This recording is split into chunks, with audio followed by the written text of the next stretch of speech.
When you have Robert De Niro, Al Pacino, Joe Pesci, and Martin Scorsese in the same room, you know it's not going to end pretty.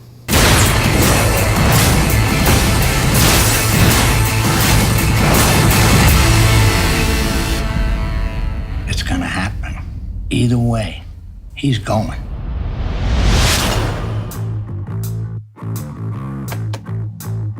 What's up, guys? Welcome back to my channel. So I'd planned to do this review about a week ago as soon as The Irishman hit Netflix, and I've just been so busy, but finally I got a chance to talk about it with you guys.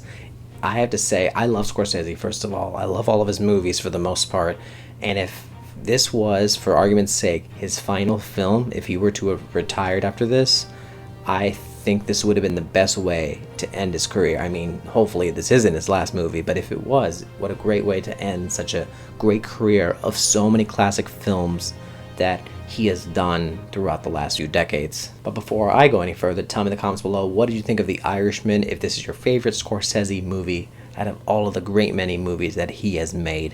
And also, guys, consider clicking on the subscribe button. I talk movies, TV shows, and anything that I am passionate about. And also stay tuned at the end of this video. I will give you my top 3 Scorsese movies that I not only think that are his best, but are my personal favorites.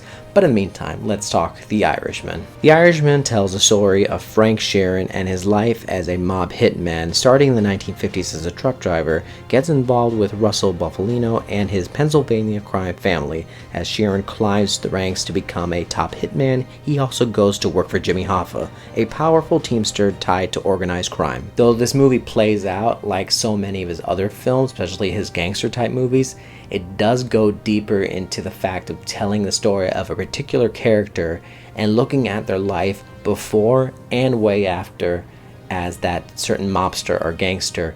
And you really go deep into looking into the life of Frank, into what he did in his early life, and you see him as an elderly man. That's how he's telling the story throughout this movie, and you just feel a different type of connection versus all the other gangster films that Scorsese had made in the past. Now, I've said this before in other videos, and I'll say it again. I love period type of pieces. I like movies that take place anytime before I was born. I just like the way the director can bring such an authenticity to it to make it look like it's actually happening in that time or decade or whenever it's supposed to be. And Scorsese, I feel he has a really good knack of doing that. And here, this movie spans from the 1950s all the way to the 90s, and Frank Sheeran, I think he died around the early 2000s, and when we first meet him, he's in his 20s and 30s, and just the way he was able to recreate almost every decade, it was very believable, and that's what makes this film very visually striking to watch. Now, the one thing I'm talking about, the visuals of this movie, also goes into play talking about the visual effects, and this is something that was really hard for me to take in, and if I'm to watch this movie again, I'm still going to feel the same way. Robert De Niro, Joe Pesci, and Al Pacino, all these characters, these 3 actors, are portraying these characters throughout the entire movie within all these decades. This is one thing that I had a hard time to swallow. To see Robert De Niro portraying, I think he was supposed to be in his late 20s or late 30s, somewhere around there when we first see him in the 1950s. He still looked like a man that was in his 50s and 60s, in my opinion. And that same goes with Joe Pesci's character and kind of with Al Pacino as well. And by the time we see Robert De Niro, when he's talking in the present time, talking about his story, he's an older man and he's a lot more believable. That's the one thing that was really hard for me to take in about this movie, seeing that these men were supposed to be portraying younger people. But we have good actors, though. Robert De Niro and Joe Pesci are fantastic. They have worked with Scorsese many times, but who hasn't? Al Pacino. This is the guy that I feel was the show stealer, and this is the one I was actually the most excited to see out of all the actors, because this guy has not worked with Scorsese at all. I just loved him in this movie, and I just hope Scorsese can work with him again in other future films. But this is definitely, he was the one for me that really outshined all the other actors, even though everyone was really great. This film, though, in the end, it is a reflective film, and there's just so much in this movie, and he had wanted to make this film for so long, going back as far as Casino when he was making that in 1995, over 20 years ago. And this movie, he even said, it's not for everyone. It's true, it isn't. There's people I know that have watched it that said it was boring, they couldn't get through it all the way. And yes, this is the film where most of the actors, they're in their prime, they're beyond their prime. You know, they're at an age where people that watch their movies were years ago, before I was even born. But if you're a movie buff, if you appreciate film, this is a very well made film. You can tell this is made from a director that's seasoned, that knows what he's doing. This isn't his first rodeo.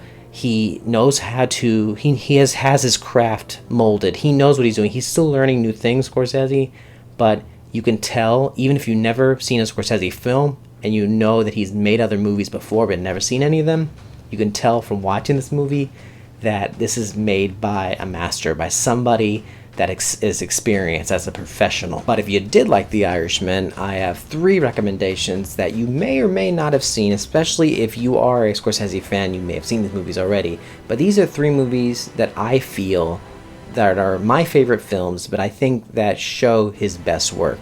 First one I want to mention is Taxi Driver, back in 1976. This is when he was still a pretty fresh director. He only had a few other films under his belt.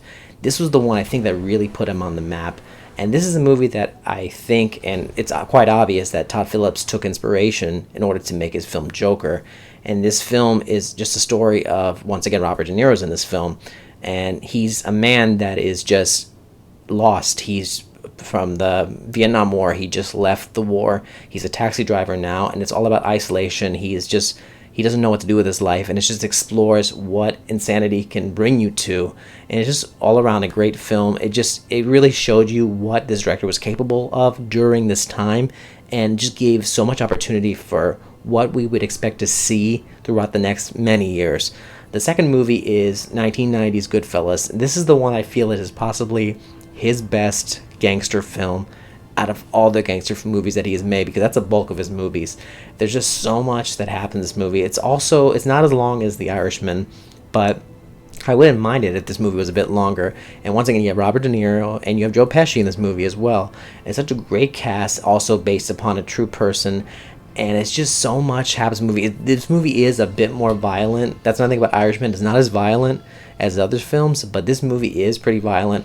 A lot more cursing in this movie as well.